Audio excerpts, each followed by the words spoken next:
Hello दोस्तों, एक बार फिर से आप सभी का स्वागत भारत स्टडीज यूट्यूब चैनल पे। मैं ऋतिक कर रहा हूँ। जैसा कि आप सब जानते ही होंगे, इससे पहले के वीडियो में हमने आपको पॉलिटिकल साइंस ऑनर्स पेपर 4 का,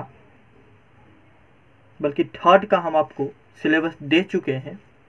और आज हम पेपर 4 का जो 4 नंबर का हमारा पेपर होता है पार्ट 2 में, उसके सिलेबस के बारे में डिस्कस कर रहे हैं। LNMU पार्ट 2 एग्ज़ाम, जो एग्ज़ाम 21-22 में होने वाली है, उसके बारे में ये सिलेबस डिस्कस है। पॉलिटिकल साइंस ऑनर्स पेपर 4 के बारे में। पेपर 3rd हम ऑलरेडी आपको दे चुके हैं। हमें उम्मीद है आप वो सिलेबस आपको बिल्कुल अच्छा लगा होगा, आप उसे देखे भी होंगे। तो आइए हम पेपर 4 का सिलेबस के बारे में डिस्कस करते हैं। अच्छे से एक एक बातों पे चर्चा करेंगे। सिलेबस है आपका पॉलिटिकल साइंस ऑनर्स पेपर 4 का। आपको सबसे पहले अध्ययन करना है तुलनात्मक राजनीति का। तुलनात्मक राजनीति क्या होता है, कैसे होता है, इस सब के बारे में आपको डिटेल में अध्ययन करना है। तुलनात्मक राजनीति का अर्थ, प्रकृति, क्षेत्र, इन सब के बारे में आपको अध्ययन करना है। तुलनात्मक राजनीति के अंतर ही आपको परंपरागत उपागमन के बारे में अध्ययन करना है। फिर आपको आधुनिक उपागमन के बारे में अध्ययन करना है। फिर आपको संरचनात्मक उपागमन के बारे में अध्ययन करना है। इसी के अंदर आपको इस सब चीज़ के बारे में अध्ययन करना है। टॉपिक आपका एक ही है, तुलनात्मक राजनीति, और उसी के अंदर में ये सभी आपके हैं। आमंड और पावेल के अनुसार उनका जो परिभाषा है तुलनात्मक राजनीति का, उनका जो विचार है तुलनात्मक राजनीति के बारे में, इस सब के बारे में आपको जानकारी हासिल करना है। इसके बाद हम संविधान के बारे में पढ़ेंगे। ये भारतीय संविधान नहीं है, सिर्फ संविधान। भारतीय संविधान के बारे में हम पेपर 3rd में डिस्कस कर चुके हैं। ये सिर्फ संविधान है। संविधान क्या होता है, संविधान के प्रकार, संविधान के क्या सब लक्षण हैं, इसके बारे में पढ़ेंगे। संविधान किसी भी देश का हो सकता है, इसलिए सिर्फ पेपर 4 में जो हमारे सिलेबस में दिया गया है, वो दिया गया है सिर्फ संविधान, जो आपको स्टडी करना है। संविधान के बाद आपको स्टडी करना है व्यवस्थापिका का। व्यवस्थापिका के बाद आपको स्टडी करना है संविधानवाद क्या होता है, कैसे क्या कार्य, इस सब के बारे में आपको स्टडी करना है। व्यवस्थापिका के अंदर में ही आपको व्यवस्थापिका के बनावट, इनके सदस्यों की संख्या, इन सब के बारे में आपको जानकारी हासिल करना है। राजनीति के अंतर्गत हम राजनीतिक संस्कृति को जानेंगे और राजनीतिक समाजीकरण को जानेंगे। ये सभी आपको पढ़ना है अपने सिलेबस में। पार्ट 2 का पॉलिटिकल साइंस पेपर 4 का ऑनर्स, जो कि यूजी पार्ट 2 के स्टूडेंट हैं, उनके लिए है। संस्कृत और समाजीकरण, ये राजनीति के बारे में आपको पढ़ना है। इसके बाद आपको अलग अलग देशों के संविधान, वहाँ के व्यवस्थापिका, वहाँ के कार्यपालिका, वहाँ के जो भी लेजिस्लेटिव होंगे, उन सब के बारे में जानकारी हासिल करना है। तो पहला जो हमें जानकारी हासिल करना है वो है इंग्लैंड के बारे में। इंग्लैंड के राजमुकुट के बारे में हमें जानकारी हासिल करना है। उनकी राजमुकुट की शक्तियाँ, पावर क्या है, वो किस तरह से कार्य करते हैं, इन सब के बारे में आपको पढ़ना है। उसके बाद हमें इंग्लैंड के मंत्रिमंडल के बारे में जानकारी हासिल करना है। फिर हमें इंग्लैंड के प्रधानमंत्री के बारे में जानकारी हासिल करना है, उनके प्रधानमंत्री का कार्य, उनकी नियुक्ति कैसे होती है, इन सब के बारे में। उसके बाद इंग्लैंड में 2 सभाएं, जिस तरह से हमारे देश में 2 सभाएं हैं, राज्यसभा और लोकसभा, उसी तरह से इंग्लैंड में है कॉमन हाउस और लॉर्ड सभा। कॉमन हाउस और लॉर्ड सभा, इन दोनों के बारे में भी हमें अच्छी तरह से जानकारी हासिल करना है।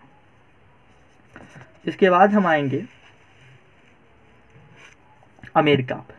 हमें अमेरिका के संविधान का भी अच्छी तरह से जानकारी हासिल करना है। अमेरिका के बारे में हम अमेरिका के संघ प्रणाली के बारे में जानेंगे। अमेरिकी राष्ट्रपति की नियुक्ति, उनका कार्यकाल, इन सब, उनकी शक्ति, सबके बारे में जानना है हमें। उसके बाद अमेरिका में संविधान संशोधन किस तरह से होता है, इस बारे में भी आपको जानकारी लेना है, अमेरिकी संविधान संशोधन के बारे में। उसके बाद अमेरिका के सीनेट के बारे में विशेष तौर पे आपको जानकारी लेना है, क्योंकि ये विश्व की सबसे शक्तिशाली द्वितीय सदन है, सीनेट। तो इसके बारे में तो आपको निश्चित रूप से जानकारी लेना है। उसके बाद हम स्विट्जरलैंड की बात करें तो स्विट्जरलैंड में हमें वहाँ की संविधान की विशेषता के बारे में जानकारी लेना है, क्या सब वहाँ की संविधान की विशेषता है। प्रत्यक्ष प्रजातंत्र, कार्यपालिका जो वहाँ की है, लेजिस्लेटिव, इन सब के बारे में हमें जानकारी लेना है। संघीय सभा जो वहाँ की है, वहाँ संघीय सभा में किस तरह से चुनाव होता है, इस सब चीज़ों के बारे में हमें पढ़ना है अपने सिलेबस में। इसके बाद हम आते हैं चीन की तरफ।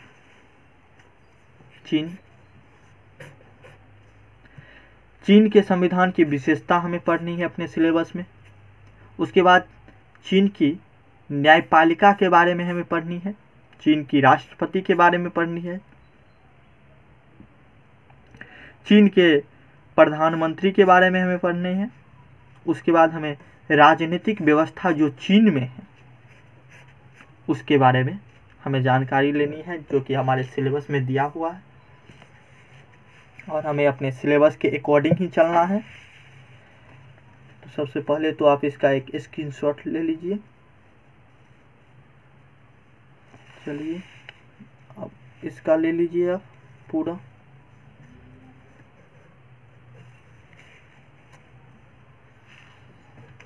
अब हम आगे की बात करते हैं कि जो हम आपको दोनों ही सिलेबस दिए, पेपर 3 और पेपर 4,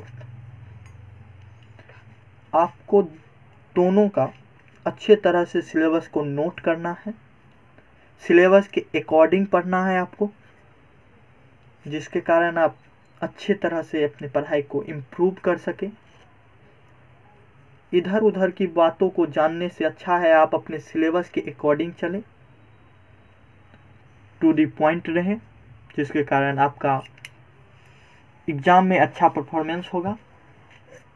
जैसा आप जानते हैं 100 नंबर का आपका होता है एग्ज़ाम, जिसमें आपके सब्जेक्टिव जो है 4 क्वेश्चन का आपको जवाब देना होता है, और ऑब्जेक्टिव आपका 10 क्वेश्चन का जवाब देना होता है। ये आपका एग्जामिनेशन का शेड्यूल होता है। इसमें आपका 10 ऑब्जेक्टिव क्वेश्चन भी रहता है और 4 आपको सब्जेक्टिव क्वेश्चन के जवाब देने होते हैं। 8 सब्जेक्टिव क्वेश्चन रहते हैं, जिनमें से आपको सिर्फ 4 ही क्वेश्चन के जवाब देने होते हैं। आप इसी सिलेबस के अकॉर्डिंग पढ़ें, आपको अच्छा और बेहतर पढ़ाई कर पाएंगे, इसकी हम भरोसा दिलाते हैं। इससे बाहर आपके एग्ज़ाम में कुछ नहीं जाएगा। आप इसी टॉपिक के बारे में जहाँ से भी हो गूगल कर लीजिए, या आपके पास बुक उपलब्ध है तो बुक से पढ़िए। आपका सिलेबस यही है, जिस अकॉर्डिंग हो सके आप पढ़िए। हम भी आपका बीच बीच में साथ देते रहेंगे। कुछ टॉपिक पे हम आपको निश्चित रूप से बताएंगे पढ़ना किस तरह से है, लिखना किस तरह से है। तब तक के लिए आप अपने सिलेबस को ध्यान में रखें। सिलेबस को इसी तरह से एक चार्ट बना लें। अगर आपको यही चार्ट चाहिए तो भारत स्टडीज यूट्यूब चैनल है, उसी नाम से टेलीग्राम चैनल भी है भारत स्टडीज, जिसका लिंक डिस्क्रिप्शन बॉक्स में दिया हुआ है। आप वहां से जाके भारत स्टडीज टेलीग्राम चैनल पे ज्वाइन हो जाइएगा। वहां आपको इसका पिक्चर मिल जाएगा, आप इसे भी रख सकते हैं और यूज कर सकते हैं। तो चलिए, अगर आपको ये सिलेबस अच्छा लगा हो और भरोसा है इस सिलेबस पे, तो निश्चित रूप से वीडियो को आप लाइक कर दें और वीडियो को शेयर करें जितना ज़्यादा हो सके। आपकी जितनी फ्रेंड सर्किल है, व्हाट्सएप, टेलीग्राम, सब पे शेयर करें और चैनल को सब्सक्राइब कर दें जिस तरह से आगे का जो भी हम आपको सिलेबस देंगे उसका आपको अच्छी तरह से जानकारी हो जाए, नोटिफिकेशन आपको मिलता रहे, तो चैनल को सब्सक्राइब निश्चित रूप से कर दीजिएगा और लाइक और शेयर बिल्कुल कीजिएगा। तो चलिए, थैंक यू।